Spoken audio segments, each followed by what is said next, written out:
আমার আল্লাহ নবীদের পর্যন্ত ছাড়েন না, নবীদের পর্যন্ত ছাড়েন না। কোন নবীর যদি সামান্য ভুল হয়ে গেছে, আমার আল্লাহ সঙ্গে সঙ্গে তার ভুলটাকে দেখিয়ে দিয়েছেন এবং সাবধান করেছেন এবং তাকে নবীকে নবীর মতো বুঝিয়ে দিয়েছেন, দেখো আমি আল্লাহ তোমাকেও রেহাই করছি না। নবীদের হে তরুণ যুবকেরা, হে আমার বন্ধুরা, হযরতে মুসা কালিমুল্লাহ, মুসা নবীকে আল্লাহ বললেন, হে মুসা নবী, তোমার ডান হাতে ওটা কি? বলে লাঠি। কি করো এটা দিয়ে?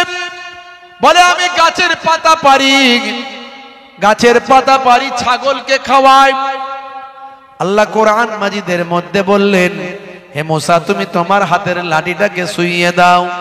হাতের লাঠিটাকে যখন শুইয়ে দিলেন, হযরতে মুসা নবী দেখতে পেলেন হাতের লাঠিটার লাঠি নাই, বিশাল বড় একটা অজগর, আরো ভয়ঙ্কর বিশাল সাপ হয়ে দৌড়ায়। মুসা নবী ভয় পেয়ে গেলেন। আল্লাহ বললেন, হে নবী মুসা ভয় পেও না, লা তাখাফ ওয়া লা তাহজান, ভয় পেও না, চিন্তা করো না, তুমি ওই লাঠির পেছন দিকটা, তুমি এই লাঠিটা ধরে ফেলো, আবার আমি আগের মতো পূর্বের মতো লাঠিতে পরিণত করে দেব। মুসা নবী যখন সাপটা ধরলেন, ধরার সঙ্গে সঙ্গে আল্লাহর কুদরতি ক্ষমতা আগের মতো লাঠিতে পরিণত হয়ে গেল। সেই মুসা নবীকে একজন ব্যক্তি জিজ্ঞাসা করল, হে নবী মুসা, আচ্ছা বলেন তো দেখি এই জামানায় সবচেয়ে জ্ঞানী মানুষ কে? মুসা আলাইহিস সালাম বললেন, আমি হলাম আল্লাহর পয়গম্বর, আমি হলাম নবী, আমার থেকে জ্ঞানী মানুষ আর কে হতে পারে? আমি তো সবচেয়ে বড় জ্ঞানী। এমন সময় আমার আল্লাহর এই কথাটা পছন্দ হলো না, আমার আল্লাহ পছন্দ করলেন না। আমার আল্লাহ তাআলা মুসা নবীর সঙ্গে কথা বলতেন। পৃথিবীর জমিনে একজন ব্যক্তি, একজন নবীর সঙ্গে ডাইরেক্ট কথা হতো, তিনি হলেন হযরতে মুসা কালিমুল্লাহ। তবে সেই মুসা কালিমুল্লাহ আল্লাহকে দেখতে চেয়েছিলেন। আল্লাহ বললেন, লান তারানি মুসা, হে মুসা নবী তুমি আমাকে দেখতে পাবে না। মুসা নবী নাছর বান্দা, যেদি মানুষ ছিলেন, আল্লাহ দেখব, আল্লাহ দেখব, আল্লাহ দেখব, আপনাকে দেখব। আর যখন নিরুপায়, আল্লাহ বললেন, যাও তাহলে তুর পাহাড়ে উঠে যাও। তুর পাহাড়ে মুসা নবী উঠে গেলেন। আমার আল্লাহ ৭০,০০০ নূরের পর্দার তাজাল্লিটা যখন ফেললেন, ফেলার সঙ্গে সঙ্গে তুর পাহাড় জ্বলে গেল। আল্লাহর নূরের তাজাল্লিতে তুর পাহাড় জ্বলে গেল। মুসা নবী অজ্ঞান হয়ে গেলেন। মুসা নবীর আমার আল্লাহকে দেখা তার নসিবে হলো না। আর আমার আপনার নবীকে আল্লাহ ডাইরেক্ট দাওয়াত দিচ্ছেন, হে নবী, হে রাহমাতুল লিল আলামিন, আপনাকে আমি নবীদের নবী, নবিউল আম্বিয়া করেছি। কারোর সঙ্গে অনেকে দেখতে চেয়েছে, দেখতে পাইনি আমাকে, আর আমি আপনাকে স্বয়ং দাওয়াত দিয়ে দেখা করতে চাই। জোরে হবে না? আমার আপনার নবীর মেরাজ হয়েছিল। বুঝতে পারছেন? আমি মেরাজের কথাই যাচ্ছি না, যেটা বোঝাতে চাইছি সেটা অন্য কথা। সামান্য ভুলটাও আল্লাহ ছাড়বে না, সাবধান হয়ে যান। হে তরুণ যুবকেরা, মুসা কালিমুল্লাহ আমার আল্লাহর দরবার থেকে আওয়াজ পেলেন, হে নবী মুসা, এই জামানায় তুমি নিজেকে সবচেয়ে বড় জ্ঞানী বলেছো। না না না নবী মুসা, তোমার থেকেও বড় জ্ঞানী এই জামানায় আছে। যাও যাও যাও, মাজমুআতুল বাহরাইনে চলে যাও। মাজমুআতুল বাহরাইনটা কোথায়? দুই সমুদ্রের মিলন স্থান, যেখানে দুটো সমুদ্র একত্রিত হয়েছে, সেই জায়গাতে তুমি চলে যাও। সেখানে গিয়ে দেখবেন একজন আমার মাহবুব বান্দা আমার ইবাদতে মশগুল আছে। হযরতে মুসা কালিমুল্লাহ সেই জায়গাতে চলে গিয়েছিলেন। ইউসা বিন নুনকে সঙ্গে নিয়ে কি করে যাব আল্লাহ, একটা ভাজা মাছ নাও, ভাজা মাছ নিয়ে ব্যাগে করে যেতে যেতে যেখানে ঘুম পাবে ঘুমিয়ে যাবে, নদীর ধার ধরে চলে যাও। এমন সময় দেখবে যেখানে ঘুম পাবে ঘুমিয়ে যাবে, ঘুম থেকে উঠে দেখবে আমি আল্লাহর কুদরতি ক্ষমতা মাছটা জিন্দা জীবিত হয়ে গেছে। জিন্দা মাছ নদীর উপর দিয়ে একটা আলপনা এঁকে একটা দাগ টেনে রেখা টেনে ওই রেখা ধরে যাবে, রেখা টেনে মাছটা চলে যাবে, একটা দাগ বুঝতে পারবে নদীর ধার দিয়ে, ওই দাগ ধরে ধরে ধরে ধরে যে জায়গায় গিয়ে পৌঁছাবে সেই জায়গাটা হলো মাজমুআতুল বাহরাইন। ওই জায়গায় গিয়ে দেখবেন একজন আমার নেক বান্দা আমার ইবাদতে মাশগুল আছে, হযরতে মুসা কালিমুল্লাহ ইউসা বিন নুনকে নিয়ে সেখানে গিয়ে হাজির হলেন। যাকে তিনি পেলেন তিনি আর অন্য কেউ নন, তিনি হলেন হযরতে খিজির আলাইহিস সালাম।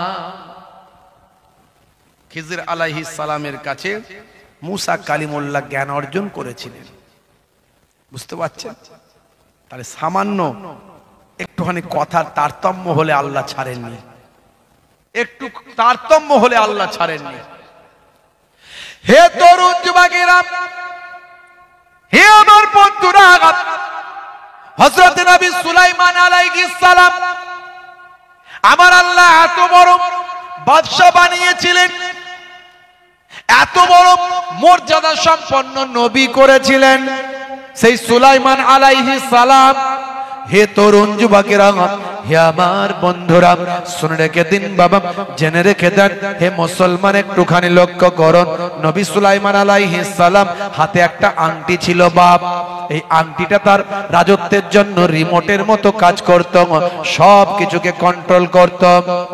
হে তরুণ যুবকেরা, হযরত নবী সুলাইমান আলাইহিস সালাম এক সময় বাদশাহী করতে করতে সঙ্গীদের বললেন, হে আমার সঙ্গী সাথীরা, আমাকে বিবাহ করতে হবে, বিবাহের বয়স আমার হয়েছে, আমার জন্য একটা পাত্রী দেখো।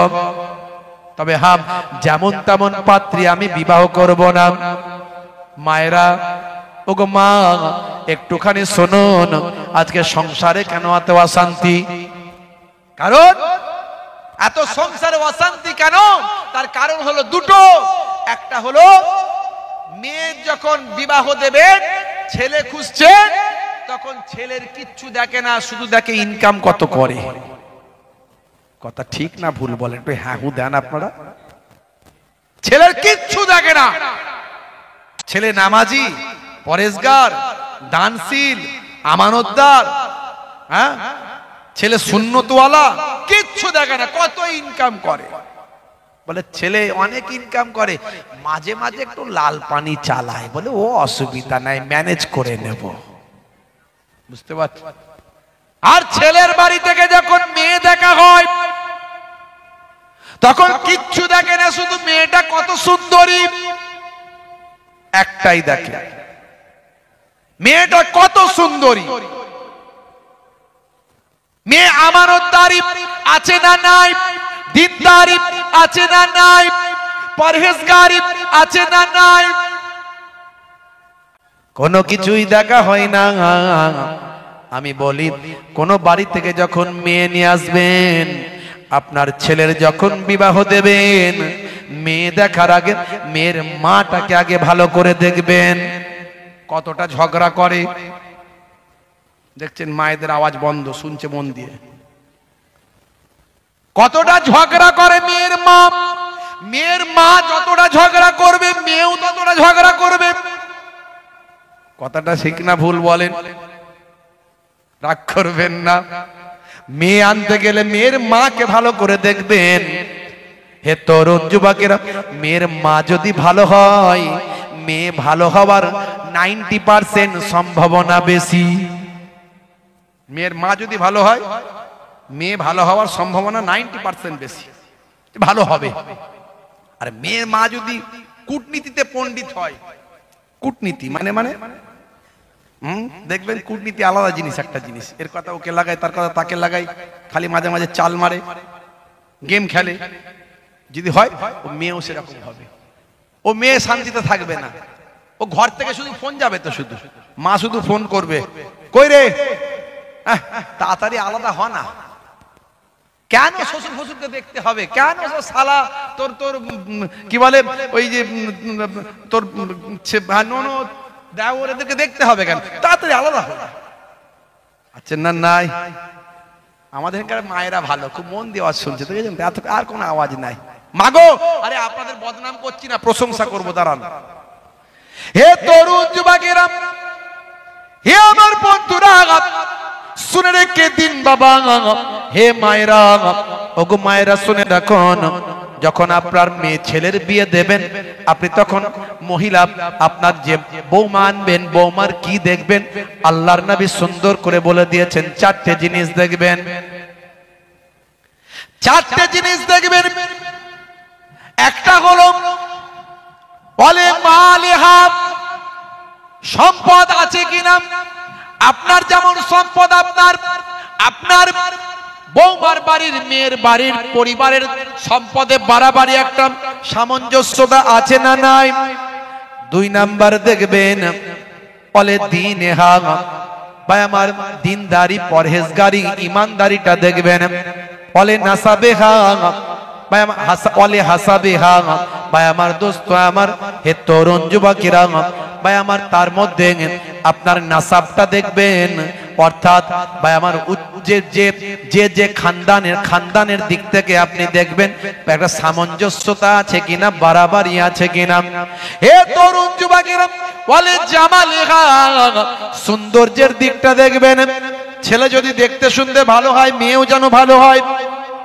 ছেলে একদম রাজপুত্র আর মেয়ের অবস্থা খুব খারাপ। মেয়ে যদি হয় রাজরানী আর ছেলে যদি হয় কুৎসিত, সেটাও কিন্তু খারাপ। একটা সবকিছুর সামঞ্জস্য আছে না নাই। আল্লাহর নবী বলেছেন চারটে জিনিস দেখতে, তবে মনে রাখবেন এই চারটে জিনিসের মধ্যে সবচেয়ে বেশি প্রাধান্য দেবেন দিনদারির ক্ষেত্রে। হযরতে সুলাইমান আলাইহিস সালাম তিনি বিবাহ করবেন, চারটে জিনিস দেখতে বললেন। আমি একটা এমন মহিলাকে বিবাহ করতে চাই যার মধ্যে আছে দিনদারি, যার মধ্যে আছে আমানতদারি, যার মধ্যে আছে পরহেজগারি, যার মধ্যে আছে ভাই আমার সুন্দরী। এমন সময় চারিদিকে খবর হয়ে গেল, একজন জেলে মাছ ধরে ফিরছিল, সেও সে খবরটা পেল। জেলে চিন্তা করলো, আমার একটা কন্যা আছে, আমার কন্যার মধ্যে এই চারটে গুণই আছে, কিন্তু চারটে গুণ থাকলে কি হবে? আমি হলাম জেলে আর সুলাইমান নবী হলেন বাদশাহ। বাদশার সঙ্গে কি আর আমার মেয়ের বিয়ে হয়? কি গো, কথা ঠিক না ভুল? হ্যাঁ, কোথায় স্যার কোথায় আমি? ভাইরা আমার, তবে মন তো মানে না, এই চারটে গুণই তো আছে আমার মেয়ের মধ্যে। যদি হতো আহারে আমি সুলাইমান নবীর শ্বশুর হতে পারতাম, কপাল কত ভালো হতো। কাল কিয়ামতের দিনে এটাই তো আমার নাজাতের একটা বড় জারিয়া হয়ে যেত। সুলাইমান নবী যখন জান্নাতে যাবে, শ্বশুর কি আর ছেড়ে দিয়ে যাবে? বুঝতে পারছেন কথা ঠিক না ভুল? তো বাড়িতে গিয়ে স্ত্রীকে বলেছে, হ্যাঁ গো, সংক্ষেপে বলি, বাড়িতে গিয়ে স্ত্রীকে বলেছে, হ্যাঁ গো শুনেছো? বলে কি? বলে এই ব্যাপার। বলে একদম চুপচাপ, কথা বলবে না বেশি, কথা বলবে না বেশি। কোথায় সুলাইমান নবী আর কোথায় তুমি জেলে? এই কথা যদি বাইরের লোক জানে তোমাকে মেরে ধুনে দেবে সব। সুলাইমান নবীর শ্বশুর হবে, খেয়ে দে কাজ না, চুপ করো। কথাটা তার ওই মহিলাও, ওই মাও শুনে ফেলেছে, মানে ওই মেয়েটাও শুনে ফেলেছে। হে তরুণ যুবকেরা, হে আমার বন্ধুরা, শুনে রেখে দিন বাবা, জেনে রেখে দেন হে মুসলমান। এমন সময় দেখতে পাওয়া যায় ওই মহিলা, ওই নারী শুনে ফেলেছে, সুলাইমান নবীর এই বক্তব্যটা জানতে পেরেছে। তখন ওই মেয়ে সে আল্লাহর দরবারে সিজদায় পড়ে গেছে, আল্লাহ গো, আমার মধ্যে তুমি চারটে জিনিসই আমার মধ্যে দিয়েছো। আমার আমানতদারি আছে, আমার দিনদারি আছে, আমার পরহেজগারি আছে, আমার সুন্দরী, সবকিছু চারটে গুণই তো আমার মধ্যে আছে। কিন্তু সুলাইমান নবীর আমি স্ত্রী হতে পারবো না, আমার মধ্যে আমি হলাম জেলের কন্যা। আল্লাহ তুমি সবই পারো, তুমি চাইলে সুলাইমান নবীর স্ত্রী হিসাবে আমাকে বানিয়ে দিতে পারো, তাতে তুমি তার রাজত্ব থাকা অবস্থায় হলেও হবে, আর নতুবা তার রাজত্ব শেষ করে তাকে আমার মতো গরিব বানিয়েও আমাকে তার স্ত্রী করিয়ে দিতে পারো। তো আমি তার সম্পদের প্রতি আমার কোনো লোভ নাই, আমি তার স্ত্রী এই জন্য হতে চাই, কাল কিয়ামতের দিনে আমি সুলাইমান নবীর স্ত্রী হিসাবে আল্লাহর দরবারে উঠব। সজ্জর করে কাঁদছে, নামাজে সিজদায় পড়ে গেছে। মাগো শোনেন, একজন নারী তার ভাবনা, তার চিন্তা, মুসলমান হে তরুণ যুবকেরা, ওদিকে সুলাইমান নবীর একটা শত্রু ছিল, বদমাইশ জালেম একটা জিন। জিনেরা যে কোনো সময় যে কোনো রূপ ধারণ করতে পারে। সব সময় চেষ্টা করত কিভাবে সুলাইমান নবীর চেহারা ধারণ করে সুলাইমান নবীর আংটিটা কিভাবে চুরি করা যায়। কারণ সুলাইমান নবীর আংটি যদি আমি চুরি করতে পারি তাহলে আমি সারা পৃথিবীতে রাজত্ব করব। আর সুলাইমান নবীকে নকল বানিয়ে তাকে মারধর করে মেরে ধরে সাইডে ফেলে দেব। হে তরুণ যুবকেরা, একদিন সুলাইমান নবী নিজের আংটিটা একজনের কাছে রেখে একটু বাইরের দিকে গেলেন, টয়লেটে গেলেন। সেই সময় ওই টকে টকে ভাই আমার লক্ষ্য রাখা জালেম বদমাইশ জিনটা সুলাইমান নবীর চেহারা ধরে সেই সময় হে তরুণ যুবকেরা সেই মানুষটাকে সে বলল, আমার তাড়াতাড়ি আংটিটা দাও। আংটিটা নিয়ে নিল। আংটিটা নিয়ে সুলাইমান নবীর চেহারা ধারণ করে সিংহাসনে বসে গেল। আর অর্ডার দিল, একটা নকল সুলাইমান বেরিয়েছে, যদি রাজ দরবারে আসে তাকে মারধর করে ওই নদীর ধারে সমুদ্রের কিনারায় ফেলে দেবে। কিছু সময় পর যখন অরিজিনাল আসল সুলাইমান নবী আসছেন, তখন সবাই বলছে, আরে এই তো একটু আগে আমরা খবর পেয়ে গেছি, নবী বলে দিয়েছেন, সুলাইমান বাদশা বলে দিয়েছেন একটা নকল সুলাইমান বেরিয়েছে, আপনি তার বাদশাহী নিয়ে নিতে চান। সকলে আসল সুলাইমান নবীকে না বুঝে মারধর করে সমুদ্রের কিনারায় ফেলে দিয়ে চলে এলো। বুঝতে পারছেন? ওদিকে জেল ভাইয়া, ওইদিকে ওই জেলে আবার মাছ ধরে ফিরছিল, দেখে একটা সুন্দর নুরানি চেহারার মানুষ সমুদ্রের কিনারায় পড়ে আছে, রক্তাক্ত অবস্থা। পানি টানি দিয়ে একটি শরীরটা সুস্থ হলো। কে বাবা আপনি, কে, আপনার পরিচয় কি? কিন্তু সুলাইমান নবীকে আল্লাহ সব কিছু ভুলিয়ে দিয়েছিলেন, স্মৃতিতে আর কিচ্ছু নাই, আগের কোনো কথা মনে পড়ে না। আমি বাদশা ছিলাম, আমি এই ছিলাম, কিচ্ছু না, বলতে পারছে না, বলতে আমি কিছু জানি না, আমি কিছু বলতে পারছি না। ওই জেলে আল্লাহর নেক বান্দা ছিলেন, তখন ওই সুলাইমান নবীকে উঠিয়ে নিয়ে এসে বাড়িতে লালন পালন করলেন, সুস্থ করলেন। কিছুদিন থাকার পর সুস্থ হলেন। সুলাইমান নবীকে বললেন, বাবা ছেলে, তোমার তো নামও জানো না, পরিবারও জানো না, কোথায় বাড়ি, কি ছিলে, তবে তুমি আমানতদার, তুমি ইমানদার, তুমি পরেশগার, তুমি আমার বাড়িতে থাকো আর আমার সঙ্গে মাছ ধরাতে তুমি সাহায্য করো। আমি তোমাকে মাসে 200 স্বর্ণ মুদ্রা দেব। আমার বাড়িতে এখন অনেক মাছ উঠছে, তুমি যেদিন থেকে এসেছো সেদিন থেকে আরো বেড়ে গেছে মাছ ধরা, আমার মাছ ধরার জন্য একজন লাগবে। তখন সুলাইমান নবী রাজি হয়ে গেলেন। 1 বছর চাকরি করলেন। জেলে চিন্তা করলেন, এই রকম ছেলেকে কি আর ছেড়ে দেওয়া যায়? এই রকম ছেলেকে যদি আপন করতে পারতাম জীবনটা ধন্য হতো। যেদিন থেকে এই ছেলে এসেছে সেদিন থেকে আমাদের ঘরে মাছ ধরা বেড়ে গেছে, সংসারে উন্নতি বেড়ে গেছে, বরকত বেড়ে গেছে। ওহ, এই ছেলে কে যে ছেলে আমি তো জানি না, তবে এই ছেলেকে আমার বড্ড ভালো লেগেছে। স্ত্রীকে বললো, হ্যাঁ গো, কথা তাহলে বলবো? স্ত্রী বললে বলো। তখন সুলাইমান নবীকে ওই জেলে বলছে, হ্যাঁ গা, শোনো শোনো বাবা ছেলে, আচ্ছা বলো তো আমাদের বাড়িতে আমরা কজন থাকি? বলে 3 জন। আপনারা 2 জন থাকেন আর আমি থাকি? বলে না, 4 জন। তুমি জানো না আমার ঘরেতে আমার একটা মেয়ে আছে যার চেহারা আজ পর্যন্ত দ্বিতীয় কোনো পরপুরুষ দেখেনি। জোরে হবে না? কেমন পরহেজগারি! হে মাগো, মুসলমানের নারী এখন আনাড়ি হয়ে গেছে, তারা হয়েছে নায়িকা আর গায়িকা। আজকালকার নারী চালাচ্ছে স্কুটি, গাড়ি, গায়ে নাই ওড়না, বলছে আমার দিকে দেখ না, চুল করতে কালার, যাচ্ছে বিউটি পার্লার, নাম ছিল জারিনা, হয়ে গেল কারিনা। ওরে বাপ রে বাপ! লাল শাড়ি, লাল টিপ, লাল আঁচল মাথায় নাই, সবুজ শাড়ি, সবুজ টিপ, সবুজ আঁচল মাথায় নাই, পিঠটা তাদের ফাঁকা, বলছে যত তাকাবি তাকা। এখন আমাকে এক জায়গায় জলসায় নিয়ে গেছে, জলসা থেকে কিছুটা যেতে হবে, জলসার দিকে যেতে গেলে মোটরসাইকেল চাপতে হবে, গাড়ি আর যাবে না।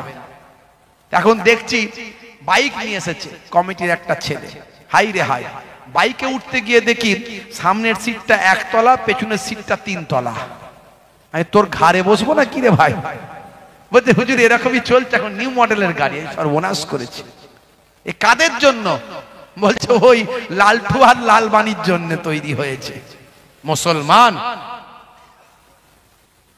হে তরুণ যুবকেরা, হে আমার বন্ধুরা, শুনে রেখে দিন বাবা, জেনে রেখে দেন।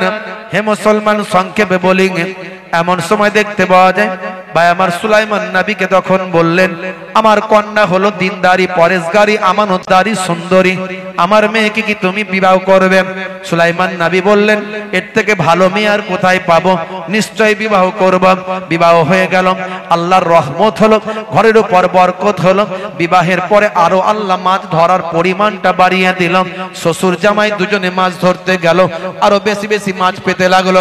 হে তরুণ যুবকেরা, ওদিকে 1 বছরে ভাই আমার রাজ্যের ভিতরে অরাজকতা তৈরি হলো, রাজ্যের ভিতরে পরিবেশ খারাপ হয়ে গেল। মাইট ইজ রাইট, জোজ্জার মূল্যক তার অন্যায় অত্যাচার পাপাচারে সারা রাজ্যে ভরে গেল। মানুষ চিন্তা করলো, আলোচনা করলো, সুলাইমান নবী তো এইভাবে দেশ চালান না। সুলাইমান নবী কি করে এগুলো সহ্য করছেন? তিনি কি বদলে গেলেন? তিনি একজন পয়গম্বর, তিনি একজন বাদশা, তিনি কত সুন্দর সিস্টেমে দেশ চালান। আজকে দেশের মধ্যে অত্যাচার, অবিচার, পাপাচার, দুর্নীতিতে ছেয়ে গেছে। সুলাইমান নবী এগুলো কেমন করে সহ্য করছেন? এ কথা একটা ভালো জেন শুনে চিন্তা করলো, হায় রে, আমার সুলাইমান নবী এরকম তো করতে পারে না। দীর্ঘদিন আমি তার সঙ্গে দেখা করি না, একবার যাই রাজ দরবারে গিয়ে সুলাইমান নবী এর মোলাকাত করি। ভালো জিন, শক্তিশালী জিন। সুলাইমান নবী জিন, মানুষ, পশু, পাখি সবের উপর রাজত্ব করতেন। আমি অনেক আলোচনা করেছি, বলছি না, ডিটেলস সংক্ষেপে বলে দিচ্ছি। ভালো জিনটা গিয়ে দেখে, জিন জিনকে চেনে, গিয়ে দেখছে সুলাইমান নবীর চেহারা ধরে এক বদমাইশ শয়তান জিন রাজত্ব করছে। এই জন্য তো দেশের এই অবস্থা। দাঁড়া, তোকে সাইজ করছি। এইটা ছিল আরো বড় শক্তিশালী জিন। যেই একটা তারা মেরেছে, ওই ডুপ্লিকেট খারাপ বদমাইশ জিন ও তার সিংহাসন ছেড়ে মাঠ টান খেছে, দৌড়, সোজা উড়ে যাচ্ছে, উড়ে উড়ে সমুদ্রের উপর দিয়ে যাচ্ছে। আল্লাহর কুদরতি ক্ষমতা, তার হাত থেকে আংটিটা সমুদ্রের পানিতে পড়ে গেছে। হে তরুণ যুবকেরা, একটা বড় মাছ খাবার সন্ধান করছিল, আল্লাহর কুদরতি ক্ষমতায় ওই মাছটা তখন আংটিটা গিলে ফেললো, খেয়ে ফেললো। আর এদিকে শ্বশুর জামাই দুজনে মাছ ধরতে গেছে। বিবাহের পরে আরো মাছ ধরা, মাছে বরকত আল্লাহ দিয়েছেন, অনেক বেশি মাছ জালে উঠেছেন, সারা নৌকা মাছেতে ভর্তি হয়ে গেছে। ওই বড় মাছটাও আল্লাহর কুদরতি ক্ষমতায় জালেতে আটকে গেছে। শ্বশুর চিন্তা করলো, এত মাছ কি করব, সব বিক্রি করি। এই ছেলের বিয়ের পরে, আমার মেয়ের বিয়ের পরে আরো মাছ আল্লাহ বাড়াচ্ছে, এত মাছকে আল্লাহ অনেক বরকত দিচ্ছে, সব বিক্রি করে দিলেন। বড় মাছটা শ্বশুর নিলেন, বলে বাবা এই মাছটা আজকে তোমার জন্য নিয়ে যাচ্ছি, আমি তো গরিব মানুষ, আল্লাহ তোমার ওসিলায় মনে হয় এত বরকত দিচ্ছে, জানি না, তো আজ তোমাদের বিবাহ হয়েছে নতুন, এই বড় মাছটা নিয়ে যায়, মেয়েকে গিয়ে বলবো যে তার আমার জামাইকে যেন ভালো করে নিজে হাতে রান্না করে খাওয়ায়। দেখছেন আমার মায়েদের আর আওয়াজ আছে? বন্ধ হয়ে গেছে না? মায়েদেরই তো আওয়াজ হচ্ছে। হে তরুণ যুবকেরা, মায়েরা শুনুন, এমন সময় ওই জেলে নিয়ে গেলেন বড় মাছটা, নিয়ে গিয়ে তার কন্যার হাতে দিয়ে বললেন, মারে আমি তো জেলে, আমার জামাইকে দেওয়ার মতো তেমন আমার কিছু নাই, আজকে একটা বড় মাছ পেয়েছি, নিয়ে এসেছি, তুই নিজে হাতে রান্না করবি রে মা, ভালো করে আমার জামাইকে আদর করে খাওয়াবি, যেন আমার জামাইয়ের মনে কোনো না দুঃখ থাকে। হে তরুণ যুবকেরা, হে আমার বন্ধুরা, এমন সময় দেখতে পাওয়া যায়, হে মুসলমান একটু লক্ষ্য করুন, একটু খেয়াল করুন, ইসলামের আদর্শটা আপনি মানার চেষ্টা করুন। ভাইরা আমার, তরুণ যুবকেরা, নামাজ ছাড়বেন না, রাসূলের সুন্নাত ছাড়বেন না। আমার আল্লাহ আপনার প্রতি কত বরকত দেবেন, রহমত নাজিল করবেন। হে পুরুষেরা, আপনার স্ত্রীকে সম্মান করুন, স্ত্রীকে ভালোবাসুন। হে নারীরা, স্বামীর খেদমত করুন, স্বামীর দেখাশোনা করুন, আমানতদারি রাখুন, পরহেজগারি রাখুন, দিনদারি রাখুন, হেফাজতের মধ্যে থাকুন। আমার আল্লাহ আপনার উপর রহমত করবেন, বরকত দান করবেন, আপনার বিপদ আপদ মুসিবত থেকে হেফাজত করবেন। দেখুন, এই ঘটনার মধ্যে থেকে অনেক আপনি জ্ঞান পাবেন, অনেক আপনার জীবন লাইফ স্টাইল বদলাতে পারবেন। এমন সময় দেখতে পাওয়া যায় হযরতে সুলাইমান নবীর স্ত্রী বড় মাছটা পেলেন, নিজে হাতে চিন্তা করলেন, আমার স্বামীকে তো আমি ভালো করে আপ্যায়ন করিনি, আজকে নিজে হাতে এই মাছটা নিজে কাটবো, নিজে রান্না করব, করে সুন্দর করে আমার স্বামীকে খাওয়াবো। হে তরুণ যুবকেরা, আল্লাহর নেক বান্দা মাছটা যখন বিসমিল্লাহ বলে কাটলেন, কাটার পরে আল্লাহর কুদরতি ক্ষমতায় মাছের পেটের ভিতর থেকে অলৌকিক কুদরতি আংটিটা আমার আল্লাহ বের করে দিলেন। জোরে হবে না? আর জোরে হবে না? ওই আংটিটা পেয়ে ওই মহিলা, ওই মা চিন্তা করলেন, আহারি, এত সুন্দর আংটি তো আমি জীবনে দেখি না, এত সুন্দর অলৌকিক আংটি তো চোখে পড়ে না, এটা একটা কুদরতি আংটি বলে মনে হয়, মাছের পেট থেকে পেলাম, এটা একটা অলৌকিক ব্যাপার বলে মনে হয়। তবে হ্যাঁ, আমার স্বামীকে তো উপহার দেওয়ার আমার কিছু নাই, আমি জেলের মেয়ে, কিছু তো আমার স্বামীকে আমি দিতে পারি না। হয়তো আমার আল্লাহ রাজি হয়ে এই মাছের পেট থেকে আংটিটা আমার হাতে দিয়েছেন, যাতে আমি আমার স্বামীর হাতে ওই আংটিটা একটু পরিয়ে দিন, আজকে ভালো করে আমার স্বামীকে খাইয়ে দাইয়ে আমি আমার এই আংটিটা আমার স্বামীর হাতেতে পরিয়ে উপহার হিসাবে দেব। যখনই খাওয়া দাওয়ার পরে স্বামীকে বলছেন, হে আমার প্রিয়তম স্বামী, আপনাকে আমার উপহার দেওয়ার তো কিছু নাই, আমি একজন জেলের মেয়ে, তবে আল্লাহর কুদরতি ক্ষমতায় একটা আংটি পেয়েছি মাছের পেটের ভিতর থেকে, হয়তো আল্লাহ পাঠিয়েছেন, ওই আংটিটা আমি আপনার হাতে পরিয়ে দিতে চাই। যখন সুলাইমান নবীর হাতেতে ওই মহিলা তার স্ত্রী যখন আংটিটা পরিয়ে দিলেন, সঙ্গে সঙ্গে আংটিটা রিমোটের মতো তার শরীরকে ম্যাচ করে নিল, তার সমস্ত স্মৃতি, আগের পুরনো ইতিহাস সব মনে পড়ে গেল। জোরে হবে না? আর জোরে হবে না? নারী দেখবে ভাইরা আমার, সুলাইমান নবী বুঝতে পারে, বাপরে, আমি তো বাদশা, আমি তো পয়গম্বর, সব মনে পড়ে গেল। আমি বলেছিলাম যে এমন একটা মেয়েকে বিবাহ করতে চাই আমার জন্য, আমার বিবাহের বয়স হয়েছে, তোমরা একটা মহিলা খোঁজো যার মধ্যে 4টে জিনিস থাকবে, আমানতদারি, দিনদারি, পরহেজগারি আর সুন্দরী, এই 4টে। আমি যখন বলেছিলাম, সারা রাজ্যে হই হই ব্যাপার। আমি জিজ্ঞাসা করলাম, কই গো, এতদিন গেল, পেয়েছো আমার জন্য উপযুক্ত নারী, মহিলা যাকে আমি বিবাহ করব?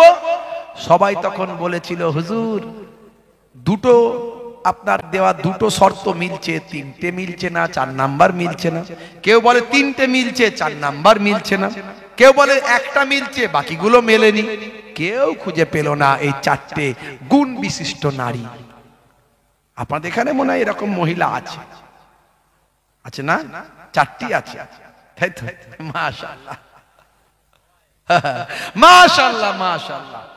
তেমন সময় সুলাইমান নবীর মনে পড়ে গেল যে একটা চিঠি আমার কাছে এসেছিল। ওই জেলের মেয়ে তখন চিঠি লিখে পাঠিয়েছিল, হুজুর, আপনি যে ধরনের মহিলা বিবাহ করতে চান, 4টে গুণ তার মধ্যে পেতে চান, ওই 4টে গুণ আমার মধ্যে আছে, আমি আপনার স্ত্রী হতে চাই। তবে হ্যাঁ, আমি কিন্তু একজন জেলের মেয়ে, আমি জেলের মেয়ে বলে আমাকে অবজ্ঞা করবেন না। আমি আপনার স্ত্রী হতে চাই, আপনার সম্পদের জন্য নয়। আমি সুলাইমান নবীর স্ত্রী এই জন্য হতে চাই, কাল কিয়ামতের দিনে সুলাইমান নবীর স্ত্রী হিসাবে আল্লাহর দরবারে উঠব। সেদিন যখন আমাকে বলা হলো যে একটা চিঠি এসেছে হুজুর, আমি বললাম পড়ো। চিঠিতে এই লেখা যখন পড়লাম, আমার সঙ্গী সাথীরা বলল, হুজুর, চারটে গুণ থাকতে পারে, কিন্তু জেলের মেয়ে তো আর আপনার স্ত্রী হতে পারে না, জেলে তো আর আপনার শ্বশুর হতে পারে না। না, আপনি বাদশাহ, আপনি পাইগম্বার, আপনি বাদশাহ। তখন আমার সেটা কিছুক্ষণের জন্য মনে হয়েছিল, ঠিকই তো বলেছে। আমি তখন চিঠিটাকে নিয়ে ছিঁড়ে ফেলে দিয়েছিলাম। এটা আমার আল্লাহ পছন্দ করেননি, এটা আমার আল্লাহ রাজি হননি। ওই জেলের মেয়ে দোয়া চেয়েছিল, আল্লাহ তার বাদশাহী থাকা অবস্থায় হোক আর না হোক, বাদশা থেকে গরিব বানিয়ে হলো আমার দোয়া কবুল করে তাকে আমার স্বামী হিসাবে গ্রহণ করিয়ে দাও, আমাকে তার স্ত্রী হিসাবে গ্রহণ করিয়ে দাও। ওই জেলের মেয়ের দোয়া আল্লাহ কবুল করে সুলাইমান নবীকে বাদশা থেকে নিচে নামিয়ে গরিব বানিয়ে জেলের বাড়িতে নিয়ে এসে রেখে, জেলের বাড়িতে তাকে রেখে জেলের স্ত্রীর সঙ্গে বিবাহ দিয়ে জেলের মেয়ের দোয়া কবুল করিয়েছিলেন। হে নারীরা, মায়েরা, আপনি যদি আল্লাহ ওয়ালা হয়ে যান, আল্লাহর নেক বান্দি হয়ে যান, আপনি যে দোয়া চাইবেন, আপনার স্বামীর জন্য দোয়া চাইবেন, আল্লাহ কবুল করবেন। হে ছেলেরা, যুবকেরা, তুমি যতই নামাজি হয়ে যাও, পরেজগার হয়ে যাও, জান্নাতে যাওয়ার আগে স্ত্রীর সার্টিফিকেট লাগবে। স্ত্রীর সার্টিফিকেটটা লাগবে।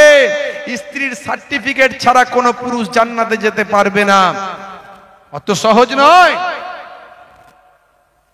মুসলমান, আপনার স্ত্রী ক্লিন চিট দেবে, আমার স্বামী আমার হক আদায় করেছে।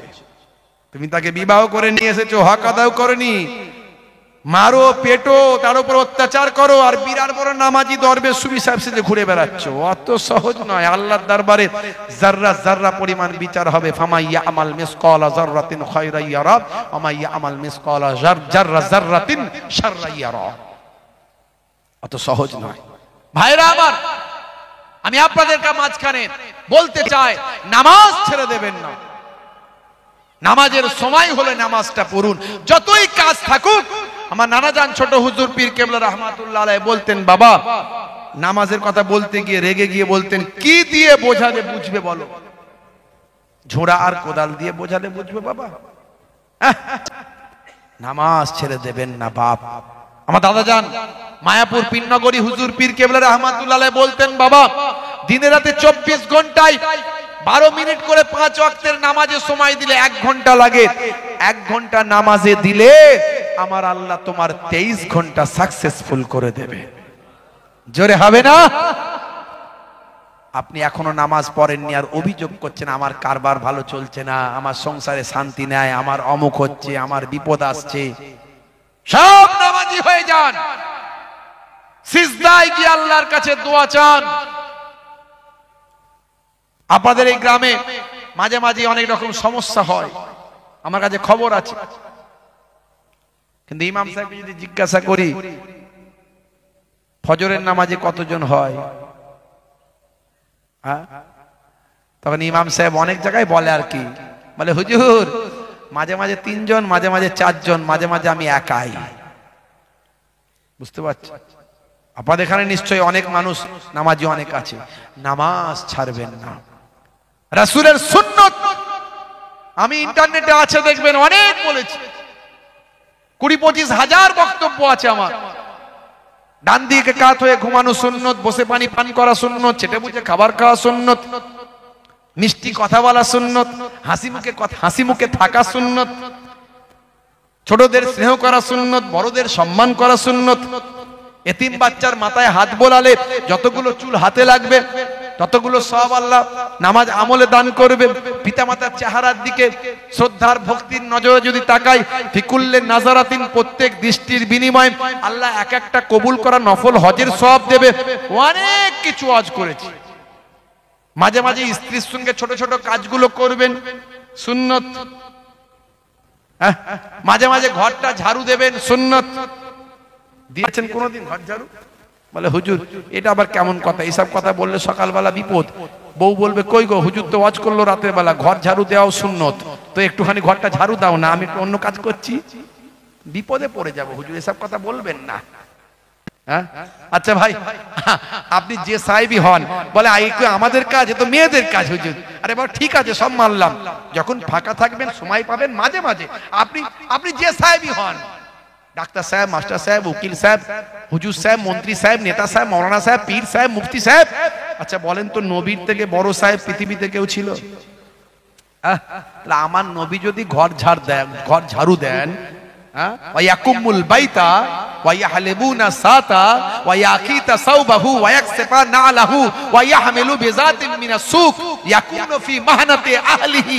নবী স্ত্রীদের সঙ্গে ছোট ছোট কাজগুলো যদি নবী করেন, নবী ঘর ঝাড়ু দেন, নবী মাঝে মাঝে ছেঁড়া জামা সেলাই করেন, নবী মাঝে মাঝে ভাই আমার বাজারে নিজে গিয়ে বাজারটা করে নিয়ে আসেন, তো নবীর থেকে বড় সাহেব তো পৃথিবীতে কেউ নাই। তো আপনি মাঝে মাঝে করলে, স্ত্রীর সঙ্গে এই কাজগুলো করলে প্রেম, মহাব্বত, ভালোবাসা বাড়বে না কমবে? জোরে বলেন। মারাত্মক বাড়বে। বুড়ো বুড়ি হয়ে যাবেন তো প্রেম কমবে না। আর এখনকার ছেলেদের প্রেম টেকে না। এদের যত প্রেম বিয়ের আগে, বিয়ের পরে আর প্রেম নাই। দেখবে বিয়ে 2-3 বছর হতে না হতেই দেখবেন 224-40 লাগলো। কি হলো ভাই, ঢিসুমটা সামনে লেগে গেছে, কি হলো? প্রেম আর নাই, জানলা সব বেরিয়ে গেছে, মারপিট দাঙ্গা হাঙ্গামা সব দরজা দিয়ে ঢুকেছে। কারণ এরা শাহরুখ খানের কাছ থেকে প্রেম শিখেছে, সলেমান খানের কাছ থেকে প্রেম শিখেছে, যে বিয়ে করেনি। নবীর কাছ থেকে যদি প্রেম শিখতো, বুড়ো বুড়ি হয়ে গেলেও প্রেম কিন্তু এদের নষ্ট হতো না।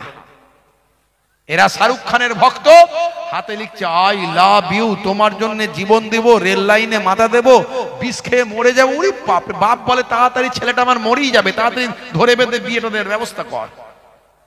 বুঝতে পারছো? তারপরে 2-4 বছর যেতে না যেতেই অশান্তি। আমার নবীর তরিকা সুন্নত মানুন, তবে কবরে গেলে কোন সুন্নত দেখতে পাবেন না। একটা সুন্নত দেখা যাবে, সেটা হলো মুখের দাড়ি, সবচেয়ে বড় সুন্নত। 1 লক্ষ বা 2,24,000 পয়গম্বরের সুন্নত। কবরে গেলে কোন সুন্নত দেখা যাবে না, সবচেয়ে বড় সুন্নত মুখের দাড়ি। মুনকার নাকির ফেরেশতা যখন বলবে মান রব্বুকা ওয়া মা দীনুকা ওয়া মান নবিয়ুকা, দেখতে পাবে মুখে সুন্নতটা রাখা, দাড়িটা দেখা। হতে পারে ওই দাড়িটাই তখন হবে নাজাতের জারিয়া।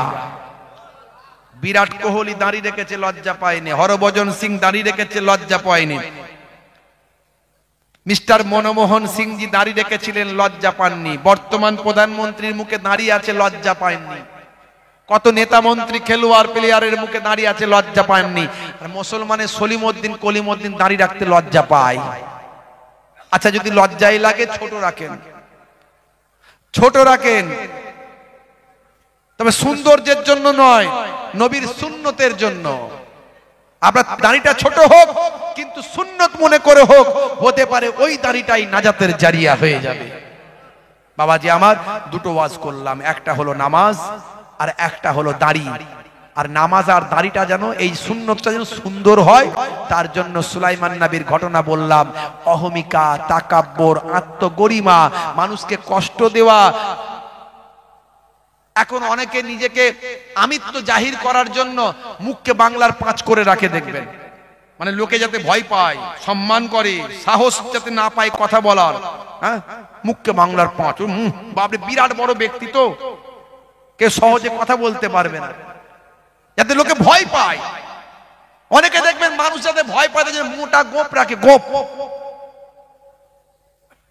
অনেকে বীরাপ্পনের মতো গোপ, এইখান থেকে নিয়ে এসে এরকম করে নিয়ে এসে এইখানে। ওই বাপ রে বাপ, ওরে লোকে কথা বলতেই ভয় পায়, এই গোপ দেখি তো মাথা খারাপ।